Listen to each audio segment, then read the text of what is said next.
السلام علیکم ناظرین، میں ہوں کیسل امیر اور آپ دیکھ رہے ہیں اللہ ٹی وی۔ ہمارے پاس بہت سی کہانیاں جو ہیں وہ جمع ہو گئی ہیں، اور اس طرح کی کہانیاں ہم صرف اس لیے منظر عام پر لا رہے ہیں کہ شاید کوئی ایک گھر برباد ہونے سے بچ جائے، اور اگر یہ واقعات سن کر کسی کا گھر بچ جاتا ہے، کسی کو عقل آ جاتی ہے، تو ہم یہ سمجھتے ہیں کہ ہم اس مقصد میں کامیاب ہو گئے۔ اگر آپ کے پاس بھی کوئی ایسی کہانی ہے جو سچ پر مبنی ہے تو آپ ہم سے ضرور شیئر کریں، اور والدین یہ کہانیاں اپنے بچوں کے ساتھ شیئر کریں، انہیں بتائیں کہ حقیقت کیا ہے، معصوم بچیوں کو کیسے ٹریپ کیا جاتا ہے اور کیسے ان کی زندگیاں جو ہیں وہ تباہ کی جاتی ہیں۔ آئیے یہ کہانی سنتے ہیں۔ السلام علیکم، شبانہ نقوی بات کر رہی ہوں لاس اینجلس سے، کیلیفورنیا سے۔ میں بھی آپ کو ایک سٹوری بتانا چاہتی ہوں جو میری اپنے اسکول کے زمانے کی ہے۔ پرانی بات ہے، تب بھی پاکستان میں بہت پرابلمز تھی۔ یہ اس طرح بھاگ کے لڑکیاں چلی جائیں یہ تو بہت کم تھا، لیکن دوسرے یہی لڑکیاں لڑکوں کا دوستیاں کرنا یہ بہت عام سی بات تھی۔ اس زمانے میں میری ایک اسکول کی میں 9 گریڈ کی تھی۔ 9 گریڈ میں میری ایک دوست، جس کا نام نہیں بتانا چاہتی میں اس پہ، اس کی کسی لڑکے سے دوستی ہوئی۔ جبکہ ہم گرلز اسکول میں پڑھتے تھے تو وہ ایسی بیٹھ کے اس نے ذکر کیا کہ میرے پاس ایک بوائے فرینڈ ہے، تو ہم ساری لڑکیاں اس کو حیران ہو کے دیکھنے لگے کہ تم اتنی چھوٹی ہو، تم بوائے فرینڈ کی باتیں کر رہی ہو۔ تو وہ کہنے لگی ہاں میرے پاس ایک بوائے فرینڈ ہے، تو وہ مجھ سے بات کرنا چاہتا ہے، لیکن بابا جو ہے وہ گھر کا فون نہیں یوز کرنے دیتے، تو وہ نہ میرے باہر اسکول کے باہر آ کے کھڑا ہو جاتا ہے اکثر، تو میں تھوڑی سی تو بات کر لیتی ہوں۔ تو میں آپ کو ایک بات اور مینشن کر دوں کہ ہم لوگ اس زمانے میں بھی اسکول کی وینیں لگا دیتے تھے پیرنٹس کہ آپ لوگ اسکول جائیں تو اسکول وین میں جائیں، یعنی پرائیویٹ جو لوگ چلاتے ہیں۔ تو ہمارے ڈرائیور صاحب بہت اچھے تھے، خالی لڑکیاں ان کی یہ جو پک اپ وینس ہوتی ہیں اس میں وہ آتے تھے، اور کئی اسکولوں کی بچیوں کو لیتے تھے، ان کی وینوں میں کئی اسکولوں کی بچیاں ہوتی تھی۔ تو وہ بھی وین سے آتی تھی، تو ہم جب وہ اس کو اتارتے تھے، ڈراپ کرتے تھے، تو اس کا گھر ہمارے اسکول سے 5-6 گلیاں ہی آگے تھا صرف۔ میں نے کہا تم نے اسکول وین کیوں لگوا رکھی ہے؟ کئی میرے پیرنٹس کہتے ہیں کہ نا محفوظ رہتا ہے، اس سے باہر خراب ماحول ہے۔ تو دیکھیں ماحول کا کتنا تب کا ماحول، ہمارے پاکستان میں تو شاید کبھی ماحول اچھا رہا ہی نہیں ہے۔ تو وہ لڑکی، اس لڑکی نے کسی لڑکے سے دوستی کر رکھی تھی جو کہ اس کے پیرنٹس کو پتہ نہیں تھا۔ ایک دفعہ کیا ہوا کہ ہم باہر کھڑے ابھی ہم اپنے وین میں بیٹھ رہے تھے، تو ایک گاڑی آ کے رکی اور اس کے اندر سے 3-4 لڑکے اترے۔ ایک لڑکے کے ہاتھ میں پستول تھی، اس نے اس پستول کے زور سے اس لڑکی کو گاڑی میں سے کھینچ کے اتارا وین میں سے۔ تو ہمارے ڈرائیور صاحب جو تھے وہ بےچارے اکیلے ہوتے تھے، تو وہ آگے بڑھے تو وہ اس نے پستول تان لیا اس دوسرے لڑکے نے ان کے اوپر، تو وہ پیچھے ہٹ گئے، اور لڑکیاں گاڑی کے اندر تو اتنا ڈر گئے کہ ساری بچیاں میری ذمہ داری ہے، تو وہ اس لڑکی کو لے کر گاڑی میں لے کے چلے گئے وہ لڑکے۔ اب جو ڈرائیور صاحب تھے انہوں نے بےچارے بھاگے ان کے گھر پہنچے اور ان کو بتایا کہ اس طرح آپ کی لڑکی کو میری گاڑی میں سے اتار کے لے گئے۔ تو وہ پیرنٹس جو تھے وہ بھاگے تھانے وغیرہ، جو آپ کو پتا ہے کہ تھانے پہنچے ہیں نا، تو ان کو تھانے میں اس زمانے میں کی بات ہے یہ، جبکہ بہت پرانی بات ہے، عام بات نہیں ہوتی تھی لڑکیوں کا اس طرح کا چکر چلنے۔ تو اس وقت بھی جو ہے نا FIR کاٹنے میں انہوں نے گھنٹوں لگا دیے کہ کوئی لڑکی اغوا ہوئی ہے، لیکن 2-3 گھنٹے گزرے ہوں گے، وہ گھر آئے تو لڑکی گھر آ چکی تھی، وہ خود گھر کے باہر چھوڑ کے چلے گا اس لڑکی کو۔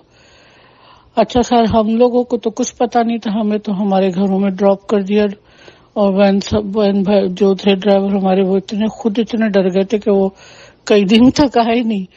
تو ہم لوگوں نے اپنے گھر میں بھی بتایا، تو ہمارے پیرنٹس جو تھے وہ بھی گھبرا گئے اور انہوں نے اسکول سے رابطہ کیا۔ تو بہرحال وہ بچی جو تھی 1 ہفتے بعد اسکول آئی، وہ لڑکی جو میری دوست تھی، دوست کیا تھی بس اس کلاس فیلو تھی۔ تو بہت عجیب سی حال تھا اس کا، بہت بالکل دبلی ہو گئی ہے ایک دم سے اور پیلا رنگ. ہم لوگوں نے بہت پوچھا کہ اس دن وہ تمہیں لے گیا تھا گاڑی میں سے اتار کے, تو کیا اس کو کیا ایسا پڑے؟ کہیں گے وہ اصل میں بات نہیں کرنے دے رہے تھے پیرنٹس میرے, تو اس نے مجھ سے بات کرنی تھی, بس اتنا بولا. اچھا 1 ہفتے تک اسکول آئی, اس کے بعد پھر وہ اسکول آنا بند ہو گئی. ہم چونکہ اس کا گھر تو جانتے تھے تو ہم سارے مل کے لڑکیاں ہم اس کے گھر گئے, تو وہ تو بالکل بیمار ہوئی تھی, بہت بیمار ہوئی تھی اور بستر سے لگی ہوئی تھی. تو ہم لوگوں نے پوچھا تو انہوں نے پھر اس کی ماں نے ہم لوگوں کو لڑکیوں کو بتایا کہ اس دن جو وہ لے گئے تھے کئی لڑکوں نے, تو اب پتہ نہیں کیا ہوا وہ, ہم کہیں جا اپنی عزت چھپانے کے لیے ہم نہ ڈاکٹروں کے پاس جا رہے ہیں اور اس کو یہ بیمار ہے, اس کو انفیکشن ہوا ہوا ہے سارا. یقین کریں کہ بچی جو ہے وہ 3-4 مہینے کے میں ختم ہو گئی, مر گئی. یعنی اس کے گھر میں مطلب 2 ہی بہن بھائی تھے یہ, وہ اسکول تو آنا بند ہی ہو گئی تھی, ہمارے بھی ایگزام آ گئے تھے, ہم لوگ بھی اپنے اسکول میں بیزی ہو گئے. لیکن جب ہمارے دوبارہ اسکول کھلے, یعنی جب ہم میٹرک میں پہنچ گئے, تو ہم دوبارہ سے گئے ملنے, دیکھنے کے یہ آ کیوں نہیں رہی اسکول, تو پتہ لگا اس کی ڈیتھ ہو گئی. اس کی ماں نے ہم لوگوں کو بتا بھی دیا تھا پہلے بھی, لیکن ہم نے جو دوسرا سین دیکھا وہ یہ دیکھا کہ اس کا جو بھائی تھا, یعنی اس سے بڑا جو بھائی تھا, وہ 18-19 سال کا, وہ اپنی بہن کے کپڑے پہنے بیٹھا تھا, شلوار قمیض دوپٹہ اوڑے بیٹھا تھا, اور اتنی اس نے لپسٹک لگا رکھی تھی. ہم لوگ تو ایک دم سے ڈر گئے, ہم نے کہا اس نے لڑکا ہو کے کپڑے لڑکیوں کے پہنے بیٹھا ہے. تو اس کی ماں نے بتایا کہ جب سے اس کی بہن کا انتقال ہوا یہ ذہنی مریض ہو گیا, ڈپریشن میں. اب یہ کرتا ہے کہ کوئی آتا ہے تو یہ اس کی طرح تیار ہو کر آ کے بیٹھ جاتا ہے, اور نہ یہ بالکل پڑھائی وڑھائی اس نے چھوڑ دی, جبکہ اتنا اچھا اسٹوڈنٹ تھا یہ, اور اس نے پڑھائی وڑھائی سب چھوڑ دی, اور اب یہ اس طرح تیار ہو کے بیٹھ جاتا لڑکی بن کے کہ میں ہوں, بہن کے کپڑے پہن کر. ان کے گھر میں باپ, بالکل ان کے باپ کا بہت برا حال تھا, مطلب اپنے بیٹی کو تو وہ بھول ہی گئے, کیونکہ 5-6 مہینے ہو چکے تھے اس کو, مطلب سارا قصہ ہوئے, دنیا بھی نہیں رہی تھی, وہ بات بھی دب گئی تھی, نہ پولیس کچہری ہوئی, نہ تھانہ ہوا, نہ وہ ریپ کا بات نکلی کچھ. لیکن جو اپنے جوان بیٹے کو جو اس حال میں دیکھتے تھے تو بہت پریشان تھے, اور بہت بیمار, میاں بیوی دونوں اپنے بچے کو لے کے بہت پریشان تھے. ایک گھر بالکل برباد ہو گیا تھا. دیکھیں بچی, وہ لڑکی تو چلی گئی دنیا سے, کیونکہ وہ اس کا جو بھی کرنا ہوا اس کے ساتھ ہو گیا, ختم. لیکن اس کا جو بھائی تھا جسے اب دنیا دیکھنی تھی, جو گھر آباد کرنا تھا, وہ بالکل ذہنی مریض ہو چکا تھا. یعنی وہ ایک اپنے آپ کو کہتا تھا کہ میں لڑکی ہوں, اور نہ وہ کپڑے پہن لیتا تھا اس طرح.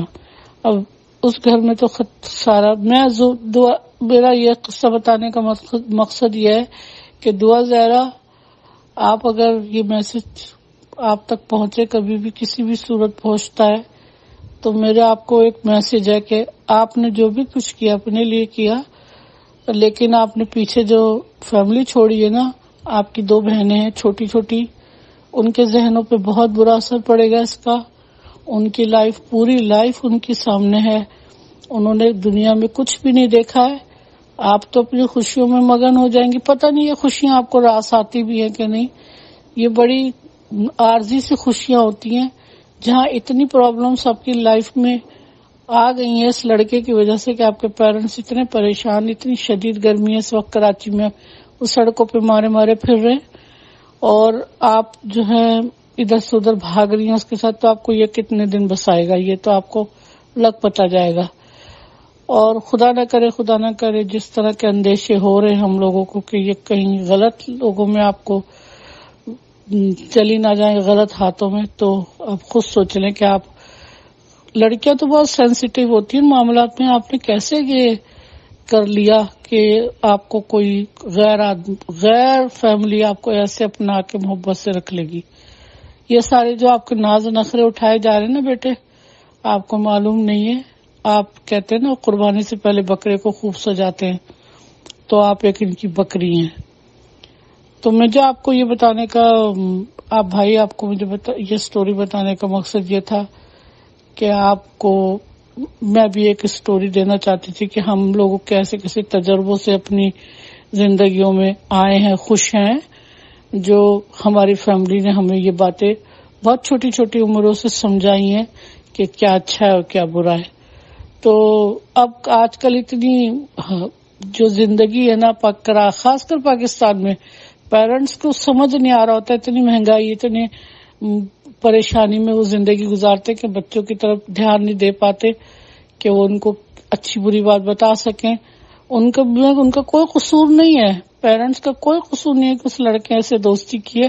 مجھے تو اس کی بالکل بھی مجھے یقین نہیں کہ اس لڑکی نے اس جیسے چوہے جیسے لڑکے کو پسند کیا ہوگا. پسند کا کوئی معیار بھی ہوتا ہے. چلیے ٹھیک ہے، بس آپ کو ایک سٹوری دینی تھی تو میں نے آپ کو دے دی.